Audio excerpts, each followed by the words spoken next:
Do you know that the student route enables you to bring your partner or your spouse to Canada? So in this video, I'm going to be spilling the tea. I'm going to be talking about things that agents or immigration officers don't want you to know about migrating to Canada. But first, I want you to pay attention to these abbreviations or terms I'll be using in this video because I'll be using them often. For instance, DLI. DLI means Designated Learning Institute.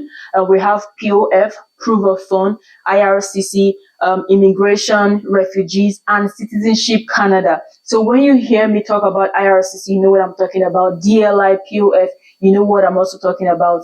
I need you to watch this video with keenness.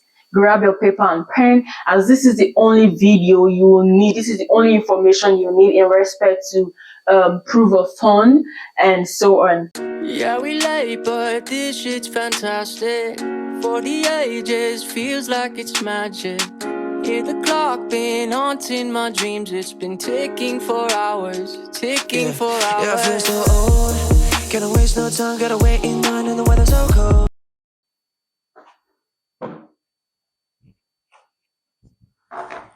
Hey guys, welcome back to my channel. It's your girl Lailah. If today is your first time of seeing this channel, I want you to hit the subscribe button, subscribe to my channel so you don't miss out of any content coming up your way. And thank you guys so much for all of your messages, for all of your congratulating messages, your likes, your comments, your views. Thank you guys so much. It means so much to me. Disclaimer, my channel is not about immigrating to Canada. I am not an IRCC agent. I am not an immigration officer. However, I got a lot of requests to talk about proof of fund, to talk about migrating to Canada. And because there are so many pathways to Canada, we'll be talking about them extensively, one after the other. For today, we'll be talking about proof of fund for the student route, which is also applicable for other route as well, right? So in my next video, I'll be talking about how to do this process yourself. How to get a DLI school. You know the meaning of DLI, right? How to get a DLI institution, because without a DLI institution, you will not be able to get your permanent resident or your work permit, because after the school, IRCC will just send you back to your country. So it's very important that any school you're going to pick has to be a DLI institution. That is why in my next video, I'm going to be talking about how to get a DLI institution, how to choose your province, how to choose your course, right? How to choose your city. All these things put together makes your visa process swift or not. So these are what I'll be talking about in my next video. So you might want to share this link, share my channel to someone who you think you know that wants to migrate to Canada, to subscribe to my channel, hit the subscribe button, press the button notification so that you get notified when I'm posting videos. Because if you want to migrate to a country, you need research, you need extensive information on this, and that is why I'm here to spill the tea. So again, if you haven't subscribed to my channel and you're watching this video, you might want to hit the subscribe button so you don't miss out from any future content coming up your way. There are various immigration pathways. It's not just the student route. PR, which is my all-time favorite. We have the PR route, we have the work permit, we have the student route, we have the tech route, we have various routes you can use or choose from to migrate to Canada. And in all of this route, you need your proof of fund. You need your proof of fund in any of this route you decide to choose. A lot of people prefer the student route because they feel like it's reliable, it's fast, and it comes with its own advantage. You can actually come with your partner or your spouse. But of course, you have to prove to the IRC that this is your partner. You have to prove to them that you guys are married. You guys are, in a committed relationship or whatever, but your partner, your spouse, I know you know what I'm talking about. So now let's get right into business. What is proof of fund? What is proof of fund? Just as the name sounds, POF. Proof of fund means the sum up in your account, the inflows and outflows of cash in your account. IRCC wants to be sure that you can take care of yourself in Canada. They want to know how money comes into your account, how money goes out of your account. They want to know the source of the money that is in your account. So if you're thinking of maneuvering your way, you want to put a big amount of money in your account because you're trying to print out your proof of fund, you're making a big mistake because you can actually be banned. We've seen cases. We know people that have been banned 10 years, 5 years from Canada. And you need to understand that this Canada shares, that they share information with these other neighboring countries, other countries. So let's say you're banned 10 years from Canada because of one fraudulent act or the other. you're actually making your chances to apply to any other country very slim, because now your information has been shared through your data, right? Your biodata. Your information has been shared. So now let's say you're applying to US or London for visa, and your information has been shared to US or London that this person applied to Canada, but his account was maneuvered. You will also be denied visa. So you're actually killing your chances of getting visa to migrate from your country to another country if you are thinking of maneuvering your proof of fund. So maneuvering your proof of fund is out of it, because IRCC, they are not dumb. Your visa, they will call your bank, they will investigate. They want to know, if you say you have 50 million naira in your account, how did that money get there? Is it from a reliable source? They are going to call your bank to be sure that money is there. They are going to find out. For someone like me, some of you know I own a business in Nigeria, so I actually use my, business account as my proof of fund. So there was explainable income, inflow of income and outflow of income. And I make sure all my clients doing transactions with me, I told them to put transaction description. If you're buying a dress, please specify the dress you're buying. So all my transactions has description attached to it. If I'm withdrawing money, I'm withdrawing it for a cause, for a reason. It has its own description. So I make sure my proof of fund, you can't find any issue, any fault. I make sure it's well detailed. And these are things that makes your application. So for some of you, you apply for visa 6 months, 1 year, till they've not answered you. There might be error from one of, some of these places, but of course, because they're not going to give you feedback to tell you why your visa is being delayed. But in the actual sense, this is why your visa has been delayed, because you're actually lacking in some areas. And that is why we're picking one after the other. Proof of fund, which is the major important reason why people's visa have been denied. Make sure your proof of fund is updated. Make sure your proof of fund is legit. Make sure your proof of fund has description. Make sure your proof of fund is extensive. There is no cut corners in it. Make sure you have a detailed, well-organized proof of fund bank statement. Another reason why your visa has been denied because of your proof of fund, lump sum. There's what we call lump sum. Lump sum means unexplainable amount of money in your account. When I was, getting my bank statement ready, I make sure I eradicate every lump sum. Now, any money that comes to your account, like I said, has to have description. You shouldn't allow money amount like 500K, 1 million, 2 million, 3 million should just hit your account just like that. You're telling IRCC that, because you want to print your bank statement, you went to do whatever, you went to borrow money to hit your account, then maybe when your proof of fund, when you've printed your proof of fund, you return the money. That's what you're telling IRCC. So lump sum means unexplainable amount of money in your account. When I was arranging my own bank statement, when I was preparing for my own process, I make sure money no more than 200, 300K hit my account. The one time I make sure 500K entered my account, I gave a descriptive details of what the 500K was for. But again, you don't want to go through all that process of writing, explaining, giving receipt of every lump sum that comes to your account, because it's going to make your application bulky. And there's a particular data given that you must not exceed while applying for your visa process. So lump sum is something you have to take cognizance of.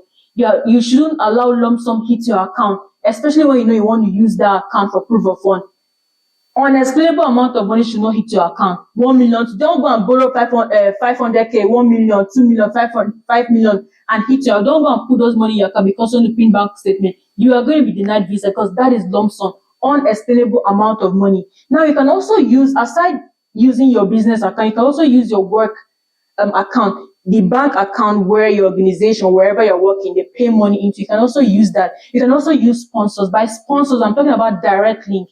A lot of people are asking questions, can my auntie, can my cousin, can my friend, can my boss? No, your boss cannot stand as guarantor for you or sponsors. Your sponsor must be a direct link to your dad or your mom, and you have to provide evidence. You have to prove to IRS that this is your father, this is your mother. So you can't just come up with somebody that shared the same surname with you and say, this is my dad, I'm using his account as bank statement or proof of fund. No, you have to give them evidence how you are related to this person, how this person is your father or how this person is your mother. So proof of fund is a very, very serious case. And even though you're even trying to get sponsors, your own bank statement matters as well. You're also going to print your bank statement to IRS. So I also want to know that even though you have sponsors, at least you have some source of income yourself. You have some amount in your account, explainable amount in your account. While your sponsor is sponsoring you, you also have money in your account. So that's how it works. So don't think you have zero balance in your account and your sponsor will just provide everything. Even your sponsor's account they would go through it, they will investigate your sponsor's account. They want to know how legit that account is. The inflow and outflow of income, how legit that account is. They want to know how that money in your account, in your sponsor's account or in your money, how that money came to be. They want to know if the bank details is forged. So these are things you want to be very careful about. You want to be detailed about it. And that is why a lot of people overflog the topic of proof of funds, because that's like one of the major reasons why visas applications are being delayed or your visas are being denied. Now, why is IRCC very particular about proof of fund? Already, Canada has a lot of homeless people. They are even looking for ways to get rid of them. They don't want you to leave your country with your own problems and come and hit them with your own homelessness. So they want to be sure that you have the money to pay your fees. You have the income to feed yourself. You have the money to pay rent. You're not going to be constituting nuisance about. So IRCC wants to ensure you have this money, right? So that is why they are very, very particular about proof of fund. And if you're thinking, oh, I'm going to come to the student route, then when I come, I won't go to school. It's like your school is going to notify IRCC that you've not been coming to class, you've not been taking your exams, you've not paid your fees, and IRCC is going to look for you, fish you out, and deport you.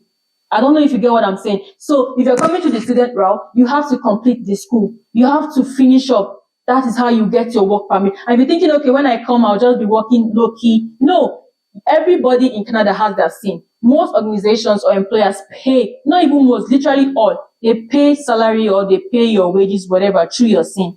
So if you're an illegal occupant in Canada, you won't get paid. How will you survive? So coming to Canada through student route and abandoning your school to look for work is a no-go area. It's something that is not possible. It's something that you will not succeed in. It's not possible. And your school itself has to be a DLI school, Designated Learning Institute. Because if your school is not a DLI, you're just going to finish that school for 2 years or 4 years or 1 year. You won't get your work permit or your PR. You'll be sent back to your country. And that's why I said in my next video, I want to talk about extensively how to get a DLI school, how to get the right school, province, city, right course that will make your visa process that will also enable you to get your work permit or your PR after studying, because it's not every school in Canada that is DLI. There are a lot of institutions in Canada that is DLI. Most agents don't even know this. You meet agents, give them money to get you a DLI. They'll just get you any college in Canada. At the end of the day, you find out that you've paid so much millions. 2 years gone or 4 years gone. I asked you to come and tell you to pack your bag. They'll see you off, deport you back to your country. So all your fees, all your nights of suffering is just a waste. So you just have to be sure that any institution you're going to is a DLI, is a DLI institute. A big advantage of the student route is if you're married, like I said earlier, you can come with your spouse. So while you're in school, your partner or your spouse can be working to pay your fees, right? But if you think you're a student and you're going to come, you can get jobs to pay your fees, it's a lie. It's very hard. We see them every day. It's hard here. First of all, as a student in Canada, you only have 20 hours to work in a week. 20 hours to work in a week, you can own, your minimum wage is like $15. So let's say you are earning, even at 20 hours, you're not completed. So let's say you are working a week and you're being paid $270 because you have to pay tax, $270 a month. Let's just assume your monthly salary is $900. If you want to get like the cheapest accommodation, you're looking at $600, $700 accommodation a month, right? You're going to buy books. Books here, very compulsory for students. You're going to eat. So where is the money to save for your school fees? And school fees, we're talking about 20K plus, 27, 18, and so on. How do you think you can save up to pay for your fees? How do you think you can work to pay for your fees? It's not possible. It's very hard. But of course, there are ways you can maneuver it, right? Again, hit the subscribe button, subscribe to my channel, because in my next video, I'll be talking about this as well, while talking about how to get a DLI school, how to choose your school, how to apply, and how to do all of these things yourself. The only disadvantage I would say in student route is the enormous school fees. School fees here is not a child's play. School fees here is big, right? You're paying every term. Let's say you're going for a 2 years course. You have like 4 term, in your 2 years. Each term you're paying like 22, 23, 24,000 Canadian dollars, which is a lot when you convert this money to your currency. Except of course you come from a rich home, you have like sponsors, somebody sponsoring you. But if you're self-sponsored, this is a lot. This is like the only disadvantage I would say about the student route. But aside that, when you come to the student route, at the end of your school, if you don't breach their rules and laws, they are sure of your work permit. And the first year after your doing your work permit, you can actually apply for your PR, which will be at a bigger advantage to get because you actually have like the Canadian experience. You also schooled in Canada, so you have like the forefront. You'll be giving your PR, but that is if you don't break their rules and regulations. For instance, if you are allowed to work 20 hours a week and you exceed that 20 hours a week, it's going to tell on your sin. That's what we call sin. So now, sin is when they want to pay you, it just has this affiliation. Like whatever you do in Canada, it's just tied to that sin. So at the end of the day, when you apply for your work permit or your PR, they're going to check through it. Oh, this person breached their work hours. Okay. They will package your bag and send you out of Canada, and all your years, your school fees wasted in Canada. We know people that were denied their work permit. They were sent out of Canada. So it means you just came to Canada to waste money. Your dreams did not come true because you breached these laws. This is a serious country where they take rules and laws very serious. So if they say don't exceed 20 hours, please do not exceed 20 hours. If you do, it will tell on you when you're applying for your work permit or when you're applying for your PR. So when you see some person saying, oh, I cannot work more than 20 hours, it's because they know what's going on. They know if they try it, if they exceed it, they have a lower chance to get their PR or work permit. Now, for the duration of your proof of fund, you need a 4 to 6 month bank statement. I use the 6-month bank statement because I use my, business account. So you need a 4 to 6 month bank statement. And for the right amount of your proof of fund, it varies. It varies on the province. It varies on the school. It varies on your school choice. It varies on the course you're studying. So let's say you're coming to Alberta for instance, right? You need your 1 year living expenses, which is 10,000 Canadian dollar. 10,000 Canadian dollars, that's what you need. You need your 1 year school fees. You need part payment of your 2nd year school fees. So contrary to popular opinion where people are talking about, oh, you need all your school fees, you need your 2 years living expenses, that's what you need. No, you just need your 1 year living expenses, which is 10,000 Canadian dollars. You need your 1 year you need your 1 year school fees and part payment of your 2nd year school fees. But if you can afford all your school fees and your 2 years living expenses in your proof of fund, very good. You stand a good chance. Very good. But again, everybody cannot afford that. If that's the case, nobody will be in Canada. Nobody will be in Canada. So what you just need for your proof of fund, you just need your 1 year living expense, 10,000 Canadian dollars, your 1st year school fees, part payment of your 2nd year school fees. That is all you need for your proof of fund. I don't know if this makes sense or you understand what I'm saying, but that is what you need. Forget about what you've been reading online talking about you need your 2 years, you need your complete fees. It's a big lie. It's a big lie. You just need your 1 year living expenses, your 1st year school fees, and part payment of your 2nd year. That's all you need for your proof of fund. So in summary, in this video, I spoke about DLI, getting the Designated Learning Institute, because without the DLI Institute, you won't be able to get your PR or your work permit. These are things agents will not tell you, some agents don't know. You also need your proof of fund. I spoke about the duration of your proof of fund. You need a 4 to 6 month proof of fund. I also spoke about lump sum. Avoid lump sum, unexplainable amount of money in your account. I said avoid it because if you have an unexplainable amount of money in your account, this IRS is going to deny your visa, right? I also spoke about, what you need, the amount you need for your proof of fund. I said it varies on the province, it varies on the cost, but how you need to calculate or how you will calculate, you just need your 1 year living expenses, which is 10,000 Canadian dollars, your 1st year school fees, and part payment of your next year's school fees. So, and I also said in my next video, which will be part 2, I'm going to be talking about how to get a DLI school, how to do these applications yourself, how to know how to choose your province, your city, your course, because your course also matters when applying for visa. The IRCC can deny you visa because your course does not correlate with what you are currently doing from your country, in your country rather. So yeah, IRCC can deny you visa if your course does not correlate to what you are currently doing. So I hope this video you've learned one or two things. And again, if you have any questions, you can also drop in the comment section. So I'll be there to reply you. Again, if you haven't subscribed to my channel, hit the subscribe button so you don't miss out from any content coming your way. Share this video, share the link to someone you think want to migrate to Canada through the student route, or someone who is confused about the proof of fund, so they can actually get like extensive details or information about the proof of fund. Until then, bye.